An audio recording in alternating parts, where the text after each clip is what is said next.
refait la prédique, une courte vidéo qui revient sur la prédication du dimanche, pour aller un peu plus loin dans son appropriation. Dimanche, c'était la deuxième prédication de notre mini-série de l'Avent jusqu'à Noël, autour de quelques peintures de grands maîtres. C'était dimanche le Saint Jean-Baptiste de Léonard de Vinci, un tableau que l'on peut voir exposé au musée du Louvre. Alors ce portrait de Jean-Baptiste n'est pas réaliste. Le prophète ne ressemblait pas aux personnes que l'on voit figurer sur ce tableau. L'intention est plutôt symbolique. Jean-Baptiste est sur ce tableau un personnage fascinant qui attire le regard. Mais sa posture veut orienter notre regard ailleurs. Elle nous pousse à sortir du cadre et regarder au ciel. Elle nous invite à discerner la croix qui est déjà annoncée. C'est comme s'il nous disait avec son sourire un peu énigmatique, « Ce n'est pas moi que vous devez regarder, mais celui dont j'annonce la venue ». Le tableau de Léonard de Vinci illustre ainsi parfaitement ce que le début de l'évangile de Jean nous dit de Jean-Baptiste. Dans les évangiles, Jean-Baptiste se révèle à la fois comme un prophète puissant, un prédicateur éloquent, un maître respecté, et comme un homme plein d'humilité, qui ne demande qu'à s'effacer devant celui dont il annonce la venue.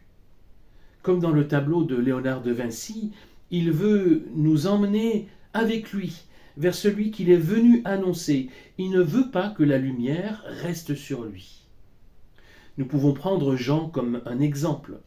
En tant que disciples, nous sommes appelés à être témoins du Christ, simple reflet de sa lumière et simple voix qui témoigne de sa venue. Il s'agit pour nous d'avoir une vie qui reflète la lumière du Seigneur, qui la laisse briller en nous et à travers nous, et cela implique deux choses. Un, s'exposer à sa lumière, et deux, ne pas retenir la lumière, mais la laisser rayonner. D'autre part, notre témoignage est appelé à pointer vers le Christ. Et parce que le Christ est vivant, il ne pourra se contenter de mots. Il devra s'incarner dans une vie qui témoigne de l'amour de Dieu. Les deux impératifs tirés de l'exemple de Jean-Baptiste sont donc s'exposer à la lumière de Dieu et la laisser rayonner, et avoir un témoignage qui pointe vers le Christ.